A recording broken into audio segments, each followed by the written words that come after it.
చింతకాని మండలంలోని మాజీ మంత్రులు తన్నీరు హరీష్ రావు, పువ్వాడ అజయ్ కుమార్, గంగుల కమలాకర్ రెడ్డి పర్యటించారు. భూ వివాదంలో ఆత్మహత్యకు పాల్పడిన బోజెడ్ల ప్రభాకర్ రావు కుటుంబాన్ని మంత్రులు పరామర్శించారు. అనంతరం జరిగిన సభలో హరీష్ మాట్లాడుతూ కాంగ్రెస్ ప్రభుత్వం వచ్చాక మార్పు వచ్చిందని, అన్ని సంక్షేమ పథకాలు ఆగిపోయాయని అన్నారు. ఏడాది పాలనలో ఆత్మ విమర్శలు చేసుకుని ప్రజలకు క్షమాపణ చెప్పాలని డిమాండ్ చేశారు. రైతులందరూ కళ్ళల్లో నీళ్లు పెట్టుకుని బాధపడుతున్నారు.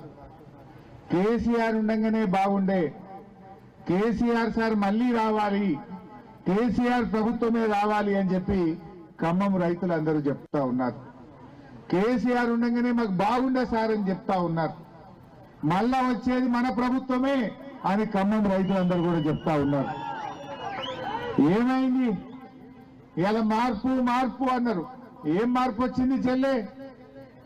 ఏమైనా మార్పు వచ్చిందా? వచ్చింది. ఒక మార్పు అయితే వచ్చింది. రైతు బంధు బంద్ అయింది. మార్పు వచ్చింది. బతుకమ్మకు చీరలు బంద్ అయినాయి.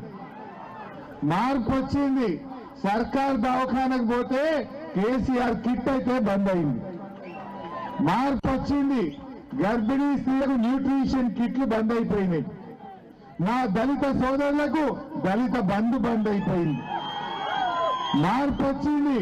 నా గొల్ల కురుమలకు గొర్రె పిల్లలు బంద్ అయిపోయినాయి.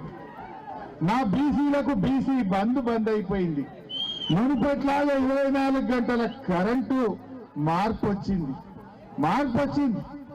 మన రేవంత్ రెడ్డి అంటుండు ఏం కోల్పోయిండు అంటుండు. ఏం కోల్పోయింది? ఇవన్నీ కోల్పోయిండు ప్రజలు.